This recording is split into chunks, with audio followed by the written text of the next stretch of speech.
조갑제 TV 시청자 여러분 안녕하십니까. 2024년 7월 5일 오전 11시입니다. 어제를 계기로 해가지고 윤석열 대통령의 정치적 운명이 아주 급변할 가능성이 열렸습니다. 심하게 말하면 지옥문이 열린 게 될 수도 있다는 이야기죠. 앞으로 윤석열 대통령과 국민의힘이 어떻게 대응하느냐에 따라서. 근데 그런 문제의 핵심에 이 최상병 사건 특검, 그리고 김건희 여사 문제, 또 하나 의료 대란, 요 세 개가 하나의 변수로서 자리 잡고 있는데 큰 게 두 개라고 생각합니다. 즉 김건희 여사 사건이 앞으로 어떻게 비화되느냐, 또 의료 대란이 얼마나 심하게 국민 생활을 불편하게 만드느냐에 따라서 윤석열 대통령 탄핵 운동이 확산되느냐 되지 않느냐가 달려 있다는 생각이 듭니다. 지금 좌파 진영 또는 민주당 세력은 상당히 초조합니다. 이번 총선에서 이긴 건 틀림없는데 2027년 대통령 선거까지 기다릴 여유가 있느냐. 그 사이에 이재명 민주당 전 대표가 형이 확정돼 가지고 출마가 불가능한 사태가 있을 수도 충분히 있습니다. 재판을 정상적으로 진행하면 그렇게 될 가능성이 매우 높습니다. 그걸 어떻게 막을 것이냐 하는 거죠. 그걸 막는 방법은 윤석열 대통령을 빨리 물러나게 해가지고 탄핵을 하든지 아니면 뭐 하야시키든지 조기 대선을 하도록 하는 방법뿐이라고 생각을 합니다. 몰리는 쪽은 윤석열 대통령보다는 어떻게 보면 이재명 대표가 심리적으로 더 몰릴 수가 있습니다. 계속 재판받아야 되죠. 계속 재판과 관련된 이야기가 나오죠. 거기에 대해서 검사들을 무슨 탄핵한다고 해가지고 이게 잠재워질 리도 없고 오히려 역풍이 더 셀 수도 있는 겁니다. 그러니까 지금 이 정치 판국에서 몰리는 사람은 윤석열 대통령보다 오히려 이재명 전 대표가 심리적으로 더 몰리고 있지 않을까 하는 생각이 듭니다. 사람이 몰리면은 어떤 결단을 할 가능성이 많습니다. 몰렸을 때 결단해가지고 성공하는 수도 있고 실패하는 수도 있어요. 그 결단의 하나가 총력을 다해서 지지 세력과 좌파 진영을 총동원해가지고 윤석열 대통령을 그 자리에서 끌어내린다? 이런 쪽으로 몰고 갈 때 거기에 김건희 여사 문제가 하나의 도화선이 될 가능성이 있고 의료 대란은 이 폭발력을 더 확대시키는 그런 역할을 할 수 있다고 생각합니다. 요사이 의사들 사이에서 나오는 여론을 보면은 의사들도 윤석열 대통령 탄핵 운동에 참가해야 된다는 이야기가 나오고 있습니다. 이게 심각한 것은 의사들은 그 영향력을 따지면 한 100만 표를 좌우할 수 있는 집단이고 보수 중에 보수인데 이 사람들이 이탈한다는 것은 윤석열 대통령에게 얼마나 치명적이었느냐 하는 것은 지난 총선 때 이미 입증된 바가 있습니다. 여기에 연동돼 가지고 국민의힘이 이번 전당대회를 계기로 통합하느냐 분열하느냐는 겁니다. 그것까지 치면 4개의 변수가 있는 겁니다. 좌파 진영은 2016년의 추억을 살려가지고 최순실 국정농단 이 프레임을 가지고 접근할 생각이 있는 듯 합니다. 그러려면은 김건희 여사를 제2의 최순실로 만들어야 되는데 지금 현재 드러난 걸로는 그렇게 하기는 부족하다고 생각합니다. 그러나 앞으로가 문제예요. 최순실의 국정농단이라는 것은 어마어마하게 과장된 건데 그 핵심은 최순실이 박근혜 당시 대통령에게 작용을 해가지고 뭐뭐 했다 하는 이런 문법입니다. 그런데 김건희 여사의 경우에는 최순실보다는 현직 대통령에게 훨씬 가까이 있는 사람이고, 아니 가장 가까이 있는 사람이 공과 사를 구별하지 못하고 공적인 분야에 관여했다. 그것도 부당하게 관여했다. 근데 정책에 관여했다, 인사에 관여했다, 아니면 청와대를 나오는데 관계했다는 사실이 명백하게 그게 드러날 때 이 폭발력은 아마 상당할 것이라고 생각이 듭니다. 그래서 김건희 여사를 제2의 최순실로 만드느냐 여부가 승부처인데, 이런 빌미를 오히려 국민의힘 쪽에서 제공해 줄 가능성도 있다고 봅니다. 왜냐, 한동훈과 윤석열 대결 구도입니다. 지금 누가 뭐래도 전당대회가 아주 우습게 돌아가고 있습니다. 거듭 말씀드리지만은 한동훈 전 비대위원장은 이번에 출마를 하지 않아서 했습니다. 출마를 함으로써 그 구도를 한동훈 대 윤석열 대 한동훈 구도로 만든 책임은 한동훈 전 위원장에게 있는 겁니다. 그러니까 윤석열 대통령 측에서도 한동훈 씨를 향한 여러 가지 비판을 이어가고 있는데, 이것과 연동된 게 아니냐 하는 이 사단이 또 하나 터졌어요. 그러니까 지난 총선 국면에서 한동훈 당시 국민의힘 비상대책위원장이 명품 가방 문제 등에 대해서 대국민 사과를 하고 싶다는 김건희 여사의 문자 메시지를 무시했다는 폭로가 이제 나왔습니다. 오늘 한동훈 후보는 오세훈 서울시장과 아침 식사를 마치고 기자들과 만나서 어제 제기된 의혹에 대해서 이렇게 해명을 했습니다.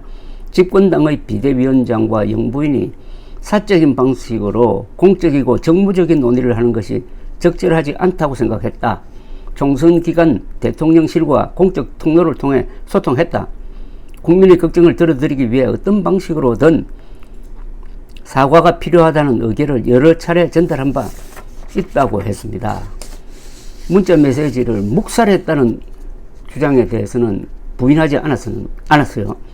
그는 김 여사가 보낸 문자가 대국민 사과를 하겠다는 내용이었느냐는 취재진의 물음에는 내용을 재구성했다고 하지 않았나, 내용이 좀 다르다고 하면서도 묵살했다는 주장을 반박하지 않음으로써 사실상 묵살했다는 사실을 시인한 것으로 보입니다. 이게 어제 CBS 라디오 박재홍의 한판 승부에 나온 CBS 김규환 논설실장이 터뜨린 겁니다. 김건희 여사가 지난 1월 한동훈 위원장에게 문자 메시지를 보냈다는 겁니다.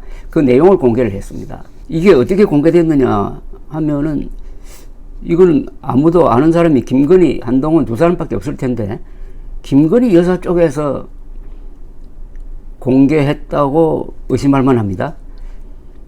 김규환 논설실장은 이 메시지가 원본 그대로가 아니고 재구성한 것이라고 했어요.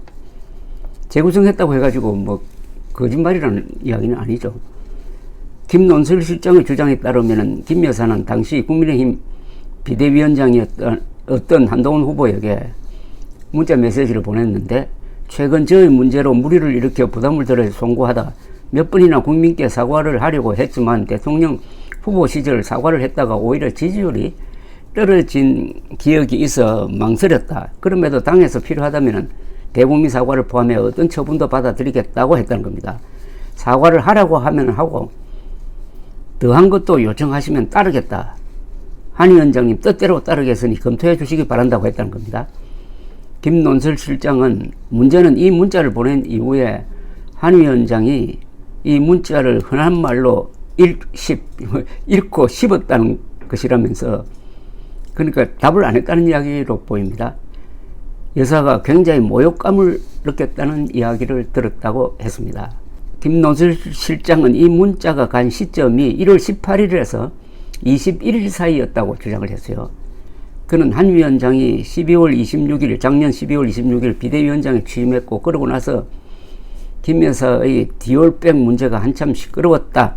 1월 8일 김경률 비대위원이 김건희 리스크라는 6글자를 아무도 말 못하는 상황이라는 이야기를 했고, 1월 17일에는 마리 앙투아네트 발언, 그러니까 김 여사를 프랑스 혁명에서 처형된 루이 16세의 부인에 비유한 발언을 했고, 1월 21일에는 김관섭 대통령 비서실장이 한 위원장 윤재옥 원내대표와 만난 자리에서 한 위원장에게 사퇴하라고 한 시점이라고 했습니다. 그렇다면은 사퇴하라고 한 그 직전에 보낸 메시지고, 이게 사퇴하라는 윤석열 대통령의 이른바 경로 사건에 영향이 있었다는 걸 좀 암시하는 것 같기도 합니다. 한 위원장 측이 김건희 리스크 문제를 제기한 직후 김 여사로부터 대국민 사과 제안이 있었으나 한 위원장이 이를 무시했고 윤 대통령이 경로하여 한 위원장에게 비대위원장에서 물러나라고 요구하게 되었다는 그런 일종의 타임라인, 이게 시간표가 구성되는 겁니다. 이날 방송에 김논슬 실장과 함께 출연한 김웅 전 국민의힘 의원은 한 위원장이 김 여사 문제를 씹었다고 하면은 한 위원장은 해당 행위를 한 것이다. 당시 선거판에서 가장 중요한 것은 뭐였느냐 하면은 국민들은 너무 화가 나서 대통령 내외의 사과를 받고 싶어 했다. 그러면 한 위원장이 먼저 가서 사과를 해달라고 요구해도 시원찮을 판에 여사가 이 정도까지 이야기하고 본인이 사과를 하겠다고 밝혔으면 반드시 했었어야 한다라고 했습니다. 한편 이날 방송에 출연한 신지호 한동훈 후보 캠프 상황실장은 이렇게 해명을 했습니다. 총선 기간 다양한 채널을 통해 한 위원장과 윤 대통령 측 사이에 이종섭 대사 문제, 황상무 수석 문제, 의대 정원 처리 문제 등에 관해 다양한 의사소통이 있었고 명품백 사과 문제 등에 대해서도 의견 개진이 있었다. 명품백 문제를 사과할지 여부는 여당 비대위원장의 동의를 듣고 하는 것은 아니다. 김 여사가 한 위원장의 동의 없이 독자적으로 사과를 했으면 됐을 것이라는 그런 해명을 했습니다. 자, 이렇게 되니까 이게 또 국민의힘 당대표 선거에서 화제가 되기 시작했습니다. 논란이 되기 시작했습니다. 원희룡 후보는 오늘 오전 페이스북에 글을 올려가지고 총선 기간 가장 민감했던 이슈 중 하나에 대해 당과 한 위원장이 요구하는 것을 다 하겠다는 영부인의 문자에 어떻게 답도 안 할 수가 있느냐. 공적 사적 따지기 전에 인간적으로 예의가 아니라고 했고요. 한 위원장은 대통령과의 관계를 묻는 질문에도 공적 사적 관계를 들이대더니 이번에 또 그렇게 했다면서 세 분 사이 관계는 세상이 다 아는데 그렇게 말하는 것을 보아 절윤이라는 세간의 평이 틀리지 않을 것 같다고 했습니다. 요새 새로 등장한 말이 절윤입니다. 윤석열과 절교하겠다는 그런 아주 극단적인 표현입니다. 원희룡 후보는 한 위원장이 그때 정상적이고 상식적으로 홍해했다면 얼마든지 지혜로운 답을 찾을 수 있었고 당이 그토록 어려움을 겪지는 않았을 것이다. 이런 인식으로 당대표가 된다면 대통령과의 관계가 어떻게 될지 보나 마나라고 했습니다. 나경원 후보도 페이스북을 통해 한 후보의 판단력이 미숙했고 경험 부족이 가져온 오판이었다. 어떻게든 최선을 다해 돌파구를 찾았어야 했다고 비판을 했습니다. 자, 이게 보여주는 것은 한동훈, 윤석열 사이가 도저히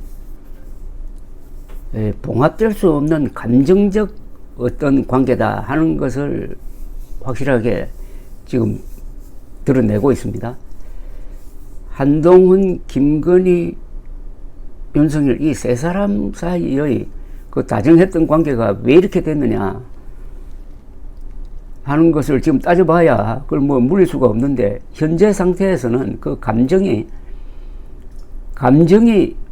문제는 앞으로 윤석열 정권이라든지 또는 이재명의 운명이라든지 여기에 큰 영향을 줄 수 있다는 겁니다.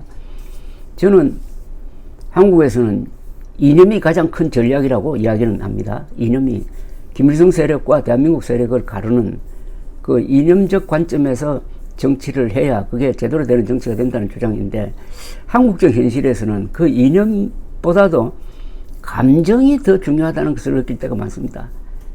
어떻게 보면은 이념이 감정입니다. 감정이 먼저고 거기에 이념을 더 씌우고 그 이념에서 전략이 나오고 정책이 나오는 건데 한국 정치에서 이 감정이 얼마나 폭발력이 있느냐 하는 것은 더 길게 설명할 필요도 없습니다. 바로 11.6 사건입니다. 11.6 사건에서 벌어진 그 식당에서 벌어진 사건은 온통 감정투성입니다. 특히 우직한 김재규가 박정희 대통령이 자지체를 비유하는 데 대해서 울컥해가지고 박정희 대통령을 쏜 겁니다. 아버지처럼 모시고 박정희 대통령은 참 동생처럼 아꼈던 그 김재규가 감정에 휩싸여가지고 총질을 한 겁니다. 그래서 11.6 사건을 수사했던 합수본부의 수사국장이 저에게 한 말이 있습니다. 이 수사를 해보니까 11.6 사건의 주범은 김재규가 아니라 차지철이다. 김재규는 오히려 종범처럼 보이더라는 겁니다. 그 말이 뭐냐 하면은 차지철이 박정희 대통령을 업고 김재규를 농락하고 기분 나쁘게 만든 게 김재규의 감정을 촉발시켜서 그런 총질로 드러났다는 겁니다. 그래서 주범이 차지철이라고 했습니다. 그래서 지금 진행되고 있는 윤석열 정부의 위기, 한동훈과 윤석열 대통령 사이의 불화, 그것과 연동된 국민의힘의 내부 분열의 바닥에 김건희, 윤석열, 한동훈 이 세 사람의 감정의 변화가 있는 것 아니냐 하는 그런 생각이 듭니다. 그렇다면 대한민국은 감정이 역사를 바꾸는 나라일지도 모르겠습니다. 감사합니다.